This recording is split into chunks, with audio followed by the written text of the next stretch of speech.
Hi guys, it's Jamie from Work Progress and Change.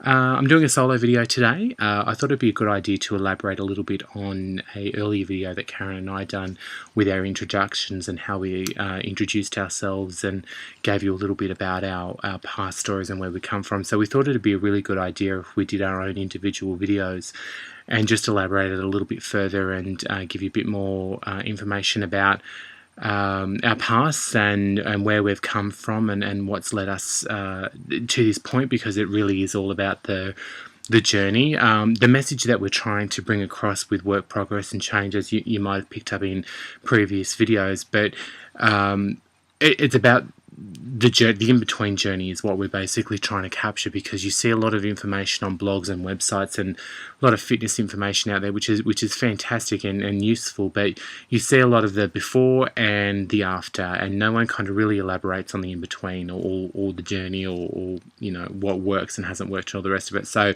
we really kind of wanted to touch on that, because we are definitely in our journey phase still, you know, and working through and you know, the goals in sight, but we've definitely got a long way to go before we reach that ultimate goal that we're trying to get to. So, you know, I guess for me, I just wanted to talk a little bit more about, you know, me and where I've come from and everything like that. So, as I mentioned in earlier videos, you know, I'm 35. I've been with my partner now for the last 7 years. His name's Scott. He and I were married 3 years ago. We had a commitment ceremony in Sydney, which has been fantastic. So he is my rock and one of my biggest supporters in life, and you know, he definitely makes this journey I'm on so much easier, because I've always got his support and you know, and his love that kind of gets me through. So, you know, he's been an absolute gem throughout this whole journey, and definitely seen a lot of the ups and downs that I've had to go through, but you know, really wants to see me succeed, which is always good. If you've got someone in your corner that's got your back and wants to see you through and help you along the way, then it makes the journey you know, so much easier. But you know, prior to meeting Scott, you know, I'm 35 now, so you know, he and I met when I was, you know, 26, almost turning 27. Prior to that, I spent the early parts of my, you know, late teens, probably right up into my mid-20s, battling depression. I suffered with that for a really long time, you know, for various reasons. I don't want to make the video you know, a really long one, or kind of dwell on a lot of negativity, but you know, I, like a lot of people, come from a broken home. I had a very rough childhood, as a lot do. School was particularly difficult. You know, school was really tough, really tough. Not so much primary school. Primary school was always quite good, but I was one of those unfortunate kids. When I got to high school, I was just that unlucky one that got targeted and picked on, and that without exaggeration, that started from day one of year 7, and that did not end until I left high school forever, you know, and I completed my HSC. So 6 years of constant harassment and bullying, and you know, it definitely took its toll. I think at the time, I definitely tried to deal with that the best way that I could. I didn't have the coping mechanisms, or you know, the knowledge that I know now. I get, you know yourself as you get older in life, and the older you become, the more confident you get in your skin, and the more confident you get in the decisions that you make, and in the control of your life, and what you will and won't tolerate. And I always think now, you know, at 35, if I just had the courage that I have now when I was, you know, 13, 14, you know, up until 18 when I left high school, I think things would have been a lot different. You know, I went through various things, bullying. You know, I was I mean, I'm gay, as I mentioned. I'm married to my partner and that now. But you know, I knew I was different in high school. I didn't have a name. I didn't know I was gay. I didn't, I didn't term it as anything because I was kind of, I guess, trying to still work out who I was and trying to figure all of that out. But I was branded the gay kid by other boys in school, mostly because predominantly all of my friends at school were girls, and that wasn't for any particular reason. I just gelled better with the girls than I did with the guys. I was brought up, virtually brought up in a single parent family. My dad was never around, and my mum was my primary caregiver. So I mean, I don't know if that had something to do with the fact that I related better to girls than I did with guys, because I guess I never really had that male influence around to I didn't grow up with it. I didn't interact with it, or it was not familiar to have a father figure, in my life. But that might have explained why I just generally got along better with the girls than with the boys. And the girls in school were much nicer. They were more caring, and they were just easier to get along with. I just felt more comfortable in that. But because of that, I was branded the gay kid because I had all these girlfriends, which still to this day really doesn't make any sense, because if anything, you would think the boys would have been more, threatened had I been kind of chasing after them. But I didn't interact with any boys at school because they were just, jerks. I didn't like them, But anyway, high school was just a really, really bad experience. That's where I kind of, my emotional eating habits really began. I turned to food as a source of comfort because I didn't have the outlet. I didn't know how to express to other people that I was hurting, or to tell them what was wrong, because I couldn't comprehend what I was going through, basically. I guess even looking back now, like being able to stand back on the picture and look on it, I only thought of it the other day about some scenarios that I had to go through, and it was really extreme. It was shocking. I mean, I'd hate to know anybody, or if any of my nieces or nephews were being bullied to the extent that I was, I think I would definitely intervene, or have a chat to their parents, because no one, I mean, school's tough enough at the best of times, but when you're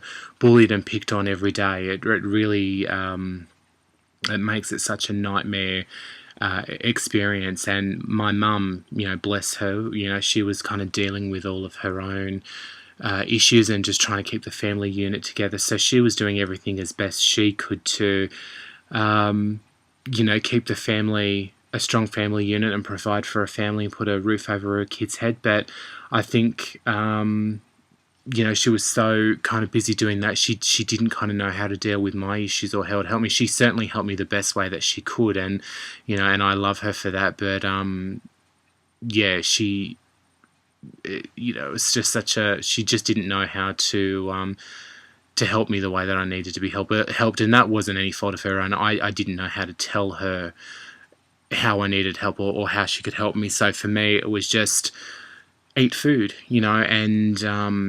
and it was, my weight really started to balloon out of control from probably the age of 15 or 16.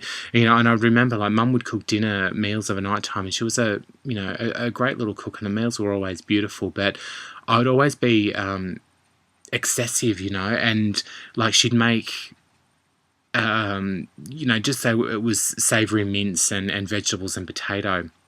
And I remember, and I'd do this all the time, I'd get the sandwich maker out, and so I'd have my dinner, and then I'd get like, four bits of bread and fill it with potato and make toasted potato jaffles and dip that into tomato sauce. So I'd have this big meal that Mum would prepare, and basically was making a second meal. And I do this all the time, and at high school, like, to cope with things. And I don't know where I was getting money from, because I wasn't we didn't have a lot of money when I was growing up or anything like that, but somehow I managed to have money every day, and I would be going to the canteen, and I would buy and probably 16, so this was like year 10 of high school, every day. And I think it was just my way of just again, just a coping mechanism, but I would go to the canteen in the morning and you could buy custard, like you could buy the little containers of custard or like the 600 ml containers of custard. And what I would actually do would be buy one of these custards and drink that with a straw, and then I would buy 2 hot dogs. This was in the morning before school class had even started, and eat 2 hot dogs. And I was doing that like nearly every day. And that just boggles my mind, you know, because Mum would obviously make me a packed lunch every day, so I was taking a packed lunch every day, but I was buying this food from the canteen. But food was it numbed me. I would eat and consume food and feel good, and it didn't matter what anyone else was saying, or the negativity, or the abuse, or whether that be verbally or physically or whatever, because it would just come in so many different forms. It was unbelievable, but food just gave me that comfort that I needed to see me through. And I, you know, developed really bad eating habits from then on in. And then, you know, I went through high school. I did my HSC. I had no clue what direction I wanted my life to take. I didn't have any ambitions to go to uni. I didn't know what job I wanted to do when I left school. And, you know, so you'd leave high school, and then it was just like another major shock, because I wasn't prepared. I didn't know what to do, and I couldn't find a job, and I had really low self-esteem, and I really began to isolate myself and hide myself away, and this is where my depression really developed from. And again, the only way I could source comfort was to eat food. And, you know, I remember there'd be times where I would, you know, go to Domino's, you know, order Domino's pizza, you know, and you can order like, you know, 2 pizzas and garlic bread and a Coke. And I mean, I would justify this purchase by getting Diet Coke, like it was meant to make some difference that I was drinking Diet Coke and not normal Coke. But in my mind, I had justified the fact that, you know, it wasn't too bad because I was drinking Diet Coke. I would sit in one whole sitting and consume 2 pizzas and a garlic bread, and still be hungry. Like there was no full. I would just consume.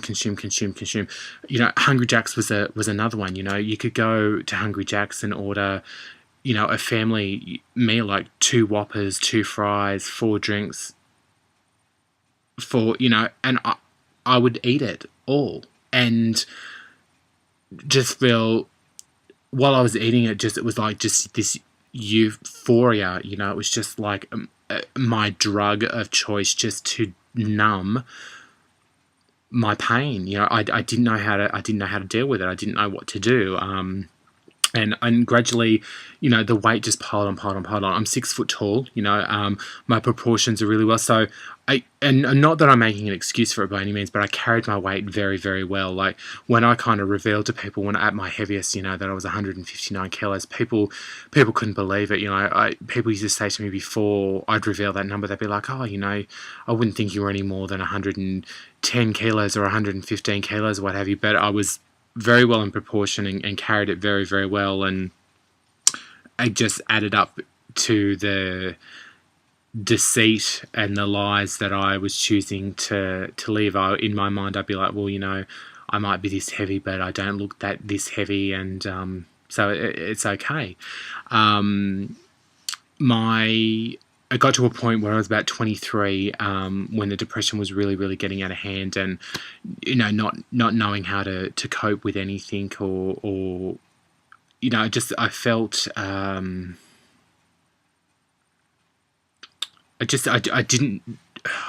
knew at 23, I think I just was starting to have moments where I just kept thinking, this isn't the life I had envisioned for myself, you know, and I wanted more. I wanted happiness, you know. I just wanted to be happy in life and just enjoy life, and I just didn't know how to grasp it or get a hold of it. And that's when I kind of went to speak to my GP, and, you know, and she diagnosed the depression, and we started a course of medication to get me through. It was a very hit and miss, because everyone reacts differently to different kinds of medication. So you definitely have to kind of try different things to see what's going to work for you. But I guess in those early days, it was very much. I found that the medication I wasn't on such a roller coaster. I kind of felt when I was on medicated that I was just kind of going along on this even, line, which was great. I was functioning, but it was increasing my appetite, and it was just I was feeling better within myself, but the abuse of food continued, and the weight just kept climbing. I went back at one point, and this would have been 2 or 3 years later, so I was around 25, 26, and I said to my doctor, I don't want to be this size anymore. I really, I think the medication is kind of, it's definitely not helping in terms of my eating, and I really need to get that under control. And she got me on her scales, and like I said in a previous video, that's where she kind of just said the number. She obviously looked at me and thought, well, obviously he knows his size, but she said, okay, you're 159 kilos, and it was just the biggest slap in the face. It's like someone had just stabbed me in the chest. It took my breath away. I just was in complete shock, and I just thought, this has got to stop, because if I continued on the path that I was on, my weight would have continued to just go up and up and up, and you've got the complications with, like heart problems or high cholesterol or diabetes. There's so many things that could go against you. My knees were starting to give way because of just the sheer weight that I was carrying around, and my poor body was just, I wasn't coping. I was doing it. I was doing it damage. So that's where I really started to turn things around. Now, initially, for me, what I found worked for me, and there's so many different things out there for people to try in terms of weight loss. One thing I've ultimately got to say to anyone who is beginning a weight loss journey, go and speak to your GP. I never really kind of thought of my doctor as a person to go to for support with weight loss, but they are probably the most perfect person that you can speak to, because they can point you in the right direction. If you're like me in the early days and just completely clueless as to what to eat. I knew nothing. I knew obviously that you needed to exercise and to eat properly, but I never drank water, or I didn't know how much exercise you should do per day. I didn't know how much vegetables you should eat, or how much protein or meat, or was I eating too much I was clueless. I had absolutely no idea.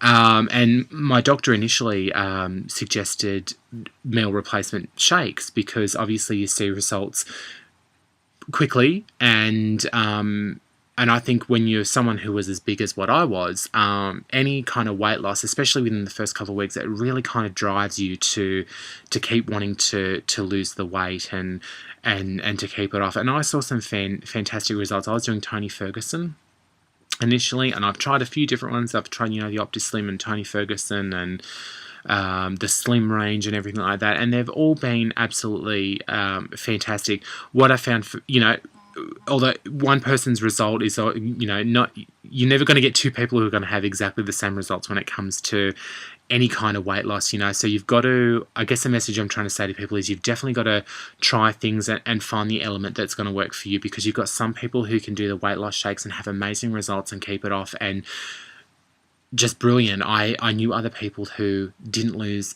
a pound, they lost nothing at all. So what works for one doesn't work for the other. But initially with Tony Ferguson, I lost 20 kilos doing it that way, which was fantastic.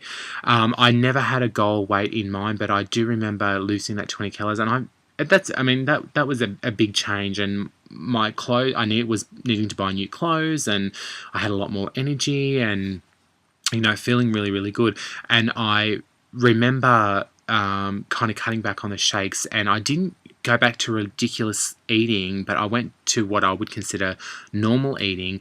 And over the next 12 months, I slowly began to put weight on. So what I done, I lost 20 kilos. I gained a little bit, kind of went back into the shakes, and I lost another 20. So, I ultimately lost 40 kilos in weight.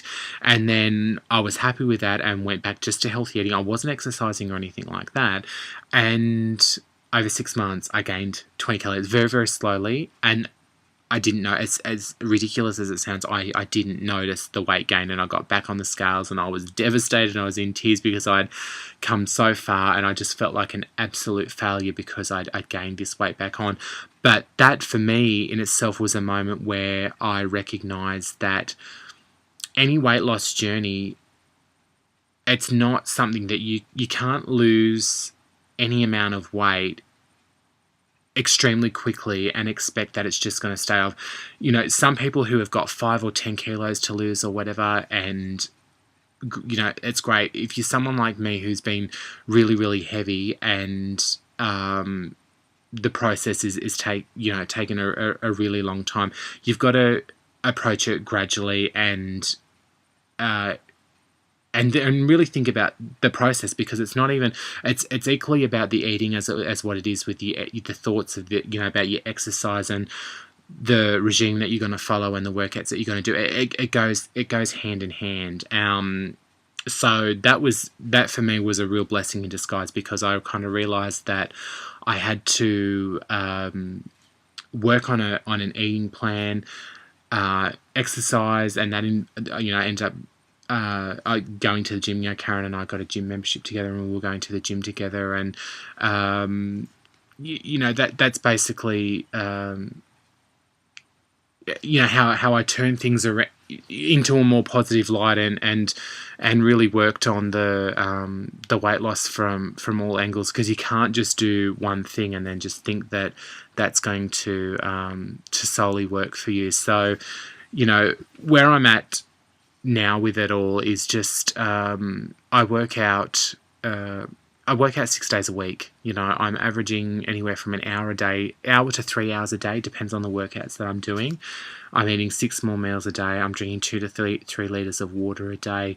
It really is, it's going to sound a cliche, it really is a work in progress. It really, really is. It takes work and it takes effort, and you've got to be in the right headspace as well to really fully embrace it, because it's a big journey, and it's like I said, for some people it's really, really easy. For some people they struggle, but the key is consistency. There's weeks, and I still have it now, there's weeks where I can have a phenomenal week, and the weight seems to come off. Like there's months, I'll go for months and I'm exactly the same weight, and then the next week I'll get on and I've gained a kilo, and then the week after that I'll measure myself, but I've lost 4 centimeters off my stomach.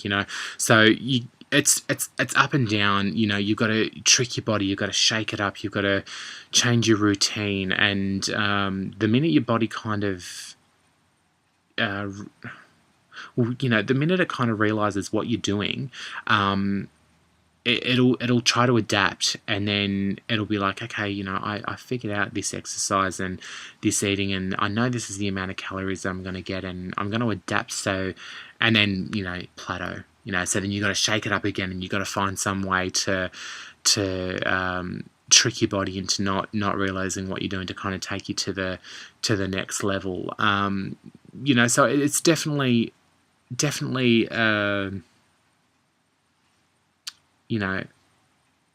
It's consuming, and it takes a lot of energy, and you've definitely got to be in the right headspace. But the good thing about it is that the more you do it, the easier it becomes. And for people at the very early stages of their journey, who you might have a number in your head of the weight that you want to lose, whether that be 5 kilos or 25 kilos or 50 kilos or 70 kilos or more. It doesn't matter what the number is, but the one thing that you've got to always remember is that each week, regardless of whether you're losing 500 grams or 5 kilos, a loss is a loss, and take the number and be kind to yourself, and really don't beat yourself up if you don't have a good day, or you might have a day where you just slip up, or you have a meal that you really shouldn't have had, but you know what, take it. Don't dwell on things, or don't let it consume you or get you down or make you feel depressed or upset. Tomorrow is a new day, and that's what you got to keep telling yourself. You just got to keep soldiering. The only time you will fail is if you quit, and you might have a few hit and misses, you might have a few good and bad days, but if you remain consistent and just keep at it every single day, you will see results. Like for me now, I say to people, I've lost 54 kilos, and people are like, oh my God, that's amazing, that's a huge number, how did you lose it? But the reality of it is, that's taken me 7, 8, nearly 9 years to do.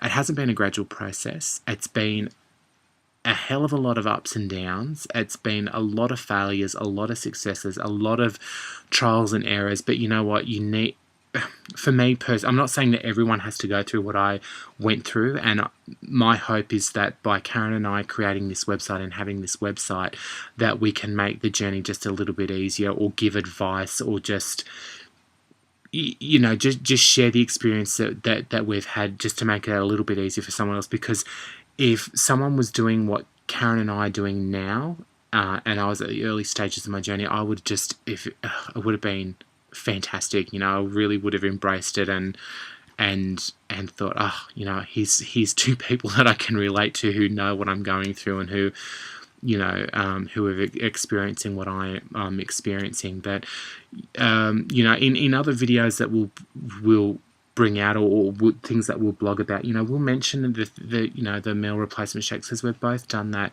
I've tried Weight Watchers, I've tried Light and Easy, I've done so many different things, and like I said, none of them have been a failure by any means. I've had successes with all of them, but obviously we are all individual, we're all different, and you have to find the thing that is going to work for you. If you're doing this with a friend or with your best friend, Karen and I, we'll mention in other videos, like we've done things to get programs together,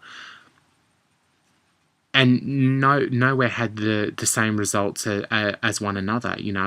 So you can't compare yourself to other people's successes either. You've got to take your own successes and your own journey, because your results are going to be different no matter what way you approach it, or what program you approach, or how you do it. But I mean, the fundamental message that I've learned is that you need to work out. You need to exercise. You need to move your body and burn calories and sweat, and work on your cardio, and eventually incorporate some weight training and get yourself toned, and give yourself that definition. You've got to eat. And this is the hardest thing that I kind of got my head around, because I kind of come from a place where I was like, I was eating the wrong things, and massive amounts of it, don't get me wrong. But then for me, I was thinking, well, okay, if I want to lose weight, then I've really got to cut back on everything I'm eating, and have really tiny little meals, and eat 3 little tiny meals every day, and not go over that. And it's just that's wrong. You've got to eat, every 3 hours or so. You've got to be eating 6 meals a day. It's got to be the right types of food, and the right types of energy for your body. And you've got to try and steer away from processed and packaged foods. And if you can try and think of your body as a machine, and you're putting fuel into your machine to make it function at its optimum level, that really kind of helps you get a grasping on the types of foods that you should be having and what you should be eating. But like I said, we'll delve on things in other videos. We're going to do lots of different recipes, and show you the types of things that we eat, and what worked for us. And it's really, really nutritious, and good calories and good proteins and everything like that. So stick with us, and join us on the journey, and make sure comment on the videos, or if you've got any questions or anything like that, you can go to the website, and you can put in your details in a comment, and you can email us with questions, and we can certainly try and come back to you. Like I said, neither of us, we're not doctors or nutritionists or fitness experts. We are just everyday people, on this journey that so many of you are on. And hopefully, we can, make that journey a little bit easier. Even if it just helps, one person, then it's all worth it. So I've nearly waffled on here for half an hour, which surprised me because I was only going to do a really short video. But so, stick with us, guys. And like I said, if you've got any questions or comments or anything like that, definitely make sure you post it on the website. And stay tuned for more, because we've got lots of interesting things coming your way. So thank you for your time. Thank you for listening, and we will talk to you soon. Bye-bye.